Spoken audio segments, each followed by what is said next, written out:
PME Academy, le concours où des entrepreneurs consolident le plan d'affaires de leur entreprise innovante auprès de mentors et de conseillers aguerris. Une émission présentée par Développement économique Saint-Laurent et la Chambre de commerce et d'industrie de Saint-Laurent en collaboration avec le groupe financier Banque TD. Voici maintenant votre animateur, Nicolas Bergeron. Et on vient tout juste de tourner 12h30 sur les ondes de CIBL Radio Montréal. Vous êtes toujours à l'écoute de cette émission spéciale, deuxième d'une série de 4 de PME Academy. Et je vous rappelle, à vous, public, qui écoutez présentement cette émission via l'Internet ou qu'importe quel support technologique vous utilisez, vous aurez à voter bientôt pour lequel ou lesquels de ces candidats sont vos favoris. Dès le 15 mars, ce sera possible en ligne via le www.pmeacademy.ca.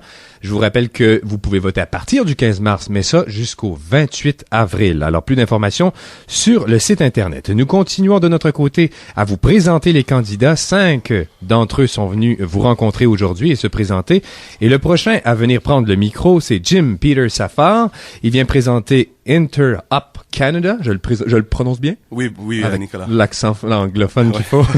Une firme qui créera des réseaux capables de relier instantanément différentes plateformes de communication et on veut partager des signaux radio, vidéo, des messages textes, des fichiers informatiques et des communications téléphoniques et tout ça dans un environnement sécurisé. C'est un peu l'objectif. Oui, bien sûr. Comment ça marche, ça? Comment on arrive à faire ça?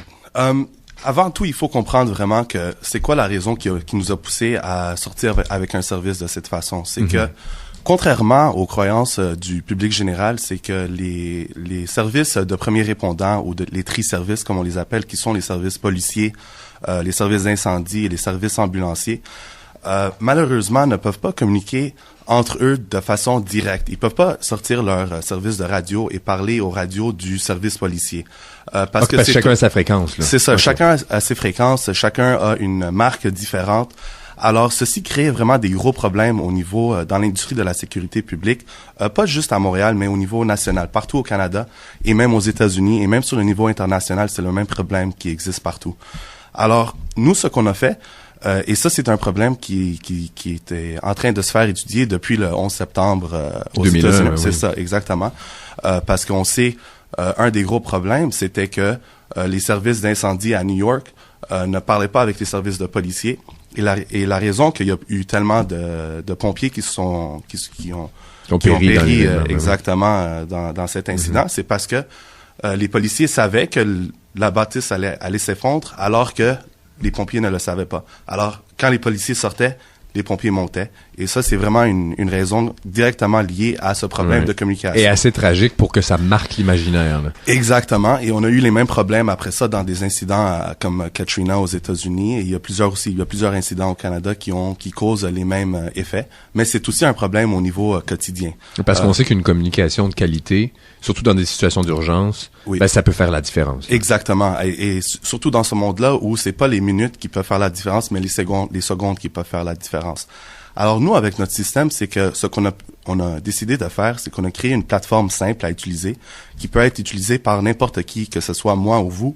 Vous la voyez pendant 2 minutes et vous devenez des professionnels, pour que si jamais il y a une urgence à grande échelle ou quoi que ce soit, l'agence qui a ce système peut directement ouvrir des lignes de communication avec soit les services policiers, les services d'incendie, les services ambulanciers. De cette façon-là, ils peuvent avoir une communication directe entre l'agence et le service qu'ils ont besoin de communiquer avec. Et ceci, il n'y a pas de limite à combien de personnes peuvent communiquer entre eux. Par exemple, on a plusieurs projets au niveau national qu'on commence à entamer. Et il y a beaucoup d'intérêt parce que c'est vraiment un problème qu'on doit travailler avec. Et écoutez, les gens qui sont dans ces services, dans les tri-services, travaillent très fort et ils mettent leur vie en risque chaque jour nous, pour la population générale. Alors, il faut vraiment trouver une solution pour les aider à être plus efficace, exactement, sur une base quotidienne, même s'ils le sont, c'est sûr. Mais c'est juste pour leur sécurité et pour la sécurité du public général. Donc, une clientèle cible assez large, ça peut toucher à peu près n'importe qui a des besoins de cet ordre-là. Là. Oui, la beauté de notre solution, c'est que on crée un réseau de communication. Alors, c'est comme on dit en anglais, c'est un peer-to-peer network, comme on dit. Alors, ce qui est beau dans tout ça, c'est que n'importe qui se joint au réseau aura accès aux communications avec les agences qu'elle voudrait parler. Par exemple, si on regarde la ville de Montréal, on peut penser au service de police de la ville de Montréal, au service d'incendie de la ville de Montréal, ainsi que Urgence Santé. Et même la Sûreté du Québec aussi, où si chacun serait participant sur notre réseau, chacun pourrait communiquer entre eux d'une façon directe, autre que les façons communes qui sont juste au téléphone ou par une certaine radio s'ils ont la même fréquence. OK, alors pourquoi est-ce qu'on a besoin de passer? Parce que là, c'est tout de même tout un projet, c'est gros. Oui. J'imagine qu'on en est à un état assez embryonnaire. On est au début, on a besoin de PME Academy. Oui, ça nous bien amène sûr. quoi, là, de participer au concours? PME Academy, pour nous, c'est très important parce que, écoutez, nous autres, on est quand même une entreprise en démarrage. Ça fait quand même presque 1 an qu'on est en opération, mais sans revenus.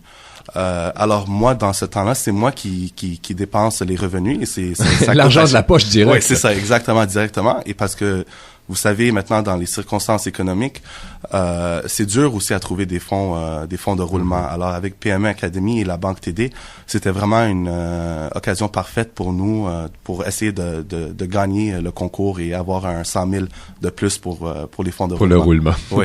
Et en quelques secondes, on en est rendu où en matière de plan de développement d'affaires, là? Ça avance bien tout de même, Oui. malgré toutes les occupations? Oui, c'est très avancé et on a fait beaucoup d'ajustements aussi grâce à tout le monde à PME Academy parce qu'ils nous aident beaucoup et c'est vraiment jusqu'à maintenant, c'est très fortement recommandé aux futurs participants.